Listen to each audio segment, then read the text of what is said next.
नमस्कार। एक बाबा हिंदू जोड़ो यात्रा निकाल रहा है, तो दूसरे एक धार्मिक व्यक्ति शंकराचार्य उसने सवाल उठा दिया कि अगर हिंदू जुड़ जाएगा तो जाति व्यवस्था खत्म हो जाएगी और जाति खत्म हो जाएगी तो सनातन कैसे बचेगा। यानी ये सनातन विरोधी यात्रा है और भारतीय जनता पार्टी का नाम लिए बगैर शंकराचार्य ने कहा कि यह एक राजनीति के तहत यात्रा निकाली जा रही है ताकि वोट एक पार्टी एक पक्ष को दिया जा सके। भारतीय राजनीति में बाबाओं का दौर है। तमाम तरह के बाबा अपने पाखंड और चमत्कार से होते हुए पहले टेलीविजन की यात्रा करते हैं और उसके बाद चुनावी यात्राओं पर निकल पड़ते हैं।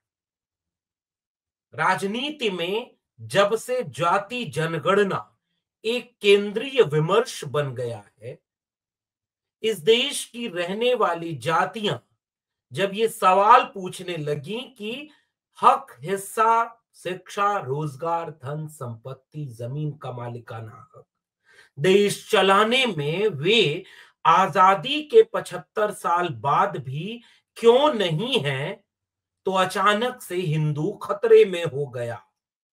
तो हिंदू ने मस्जिद के नीचे मंदिर खोजने का काम शुरू किया। हिंदू ने हिंदू को बांटने से कटने की बात कहते हुए जोड़ने की यात्रा निकालना शुरू कर दिया और हिंदू होने के नाम पर राजनीति में चुनाव लड़े जाने लगे। आज के वीडियो में विस्तार से विश्लेषण जरूरी है ताकि कहीं आपको भी तो पता चले कि बटे हैं कि सोए हैं। आप देख रहे हैं 4 PM न्यूज नेटवर्क पर डॉक्टर लक्ष्मण यादव का विश्लेषण। बातचीत शुरू करूं उससे पहले मैं अपने पुरखे, वैचारिक पुरखे और भारतीयता की आत्म माने जाने वाले संत कबीर को याद करता हूं, क्योंकि ऐसे हर विषय पर जब भी पाखंड और अंधविश्वास की बात आती है, जब भी धर्म के नाम पर पोंगा पंथ और राजनीति हावी होती है, धर्म के लिबास में हकीकत छिपाई जाती है, रोशनी बनकर कबीर खड़े हो जाते हैं। देखिए कबीर की रोशनी क्या कहती है। मन्ना रंगाए रंगाए जोगी कपड़ा कहती है। कबीर कलयुग कठिन है, साध न चीन है कोई, और कामी क्रोधी मस्खरा तिह कह आदर होए। कबीर ने जो रोशनी दिखा दी, जब भी इस तरह का वक्त आएगा वो आपको सजग करेगी, बशर्ते आप सजग होना चाहें। सुनिए संत कबीर क्या कहते हैं। जो पे करता बरण बिचारा, तो जनमत तीनी डांडी किंसारा। अगर तुमने वर्ण व्यवस्था को सच माना है, वर्ण व्यवस्था पर विचार करते हो, तो जन्मते ही क्यों नहीं तय कर देते कि देखो ये ब्राह्मण पैदा हुआ, ये वैश्य पैदा हुआ, ये शूद्र पैदा हुआ। ये जन्म होने के बाद कैसे तय होता है कि वर्ण व्यवस्था है। नहीं को ऊंचा नहीं को नीचा, जाका प्यंड ताही का सिंचा। जो तू बाभन बभनी जाया, तो आन बाट है काहे न आया। और जो तू तुरक तुरकनी जाया, भीतर खतना क्यों न कराया। कहे कबीर मध्यम नहीं कोई, सो मध्यम जमुख राम न होई। और कबीर के राम कौन है, ये बात पहले भी मैं कह चुका हूं। एक राम दशरथ का बेटा, एक राम है घटघट लेटा, एक राम का सकल पसारा, एक राम सब जगते न्यारा। दशरथ सुत तिहु लोक बखाना, राम नाम का मरम है।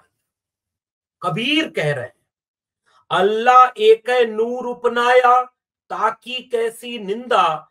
ता नूर थे सब जग किया, कौन भला कौन मंदा।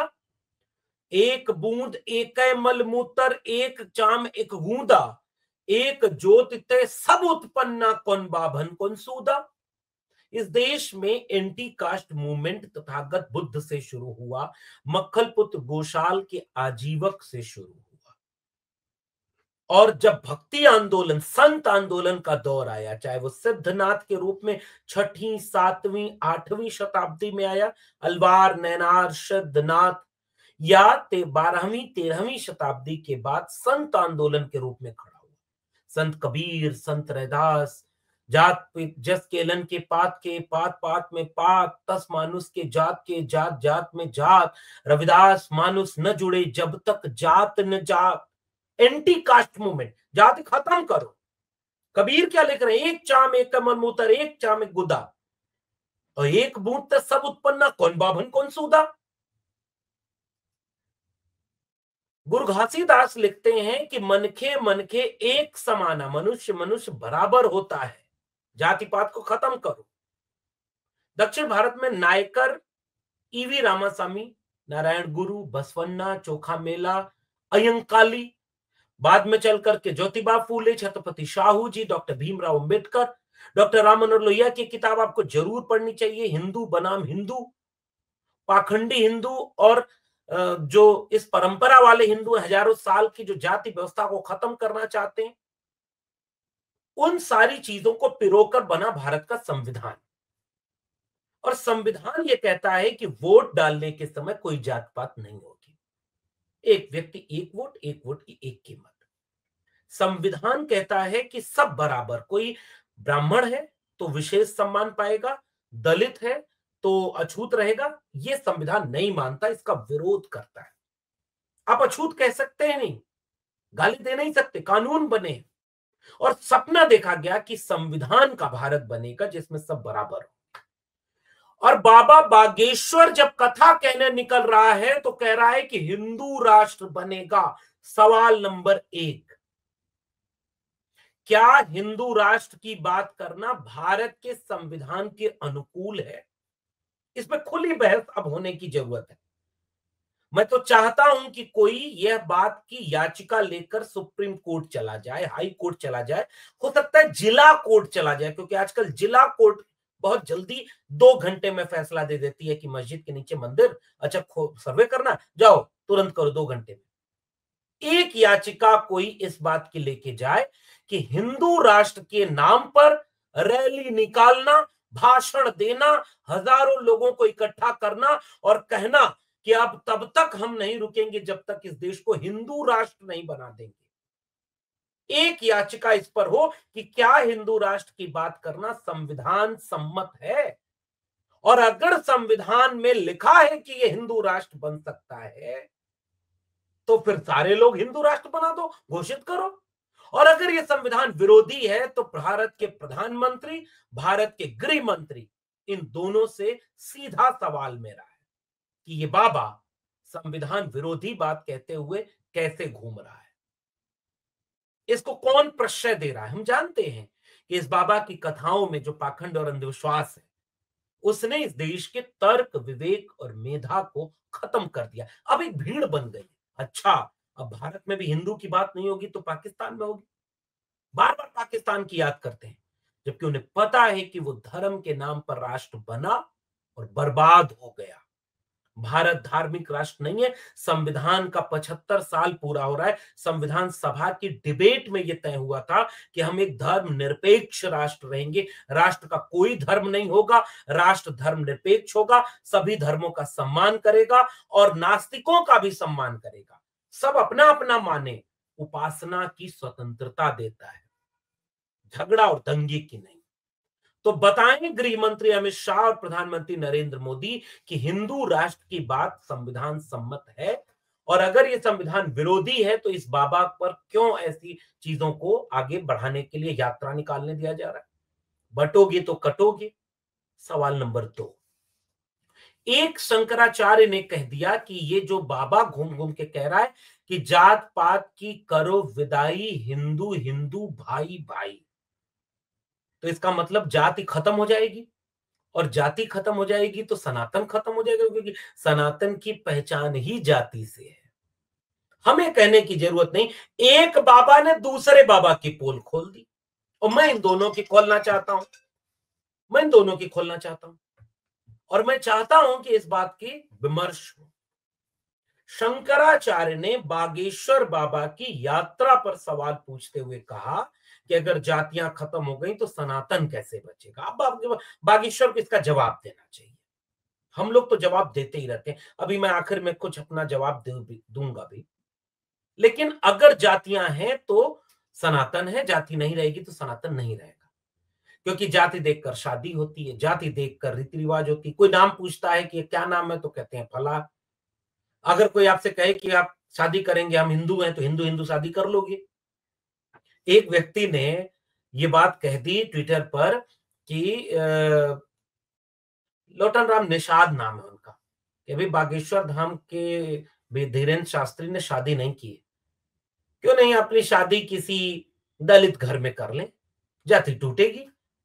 डॉक्टर राम मनोहर लोहिया, डॉक्टर भीमराव अंबेडकर दोनों ने अंतर जाति विवाह करके जाति तोड़ने की बात की कि जाति टूटेगी जब अंतर जाति विवाह होंगे, जाति टूटेगी जब जाति को तोड़ने की मंशा होगी। ये कौन सी हिंदू एकता है जो जाति के रहते जातियों को कुछ खत्म करने की बात करी। वो कहते हैं जाति रहे, जाति जनगणना न हो पाए, जबकि जाति जनगणना से जातियां खत्म हो सकती। सबको सबके हिस्से का हक अधिकार मिल जाएगा, सम्मान मिल जाएगा, देश चलाने में हिस्सेदारी मिल जाएगी और कोई बड़ा छोटा नहीं रहेगा। अपने आप आरक्षण खत्म, अपने आप जाति खत्म। एक दो स्टेप बाकी बचा है इस देश में, जाति खत्म करके सबको धर्म के नाम पर बना देने का। लेकिन ये इस देश में नहीं हो रहा क्योंकि शंकराचार्य ने खुद पोल खोल दी।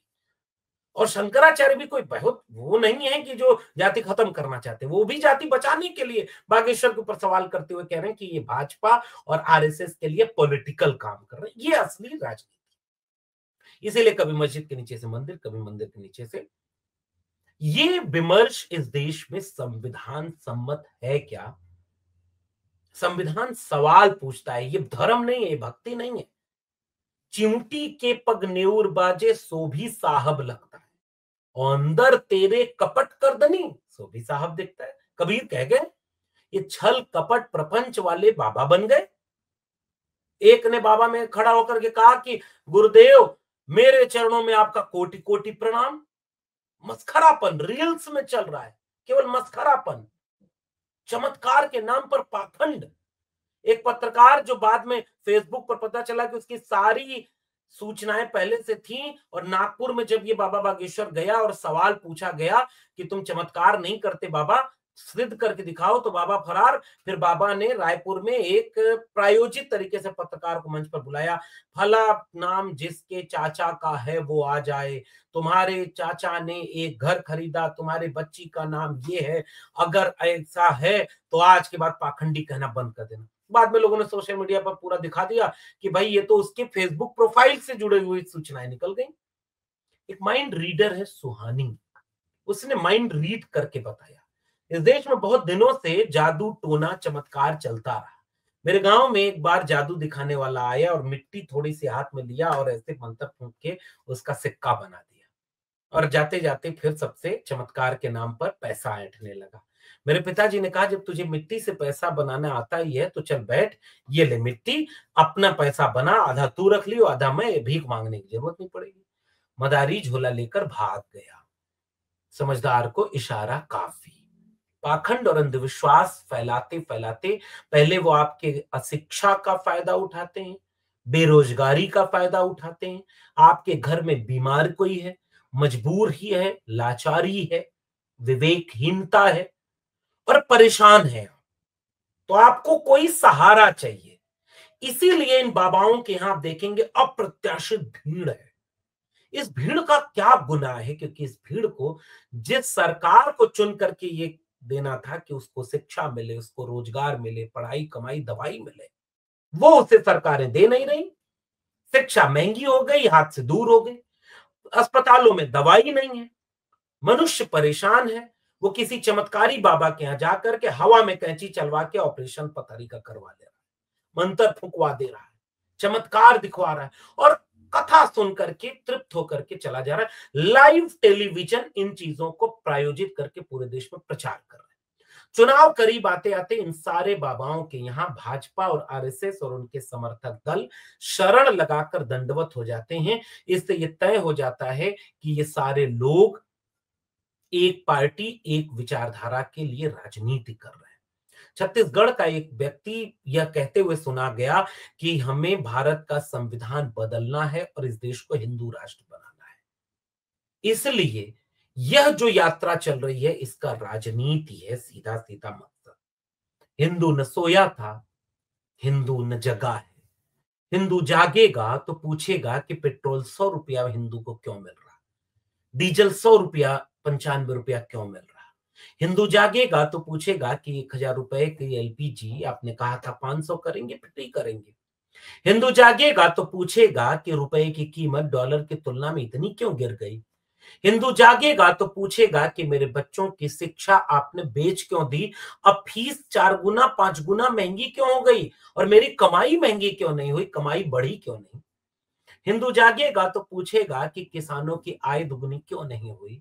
हिंदू जागेगा तो पूछेगा कि मेरे बच्चों को रोजगार क्यों नहीं मिल रहा। हिंदू जागेगा तो पूछेगा कि जाति जनगणना कराकर इस देश में ये क्यों नहीं बताते कि मुट्ठी भर लोग सारा देश चला रहे हैं। हिंदू जागेगा तो पूछेगा कि दलित घोड़ी चढ़ने पर रोका क्यों जा रहा है। हिंदू जागेगा तो पूछेगा कि दलित के ऊपर आज भी सबसे ज्यादा अन्याय और अत्याचार क्यों हो रहा है। हिंदू जागेगा तो पूछेगा कि ओबीसी देश चलाने में, विश्वविद्यालयों में, जुडिशरी में आदिवासी ओबीसी कहाँ है, क्योंकि वो तो है। हिंदू जागेगा तो पूछेगा कि जाति देखकर अपमान, दमन, इनकाउंटर से लेकर नौकरी तक क्यों बढ़ रही है। इनमें से एक भी बाबा किसी बार आपको वो यात्रा निकालते हुए दिखा क्या कि फला जगह पर जातिवादियों ने एक दलित को घोड़ी चढ़ने से रोका। हिंदू संगठन वहां जा करके कह रहे हैं कि जाति पात की करो विदाई, हिंदू हिंदू भाई भाई। अंतरजाति विवाह करने पर जब परिवार वाले जुल्म और ज्यादती करते हैं, समाज बहिष्कृत करता है, अपमानित करता है, तो ये हिंदू संगठन वहां जाकर नारा लगाए क्या कि हिंदू हिंदू भाई भाई, जात पात की करो विदाई। रोहित वेमुला, पायल तड़वी से लेकर के विश्वविद्यालयों में कुलपति जाति देखकर नहीं बनाए जा रहे। जाति देखकर इंटरव्यू में नंबर कम किया जा रहा है। जाति देखकर ईडब्ल्यूएस की मेरिट एससी और एससी से नीचे जा रही है। जाति देख करके इस देश में तय हो रहा है कि यूआर में केवल सवर्ण और उसमें भी ब्राह्मण मिल रहे हैं। तो कोई जाके क्यों नहीं नारा लगाता कि जात पात की करो विदाई, हिंदू हिंदू भाई भाई। तो सबसे कठिन सवाल पूछ दूंगा तो आप नाराज होंगे कि शादी विवाह करने से लेकर के घर में काम से लेकर हिस्सा दिलाने तक जाति बीच में क्यों आ जाती है। तब क्यों नहीं कहते कि जात पात की करो विदाई, हम सब हिंदू भाई भाई। वोट देने के समय क्यों जातियां सामने आ जाती हैं। विचार करिएगा इस राजनीति का। फिर मिलेंगे, तब तक के लिए बहुत बहुत धन्यवाद।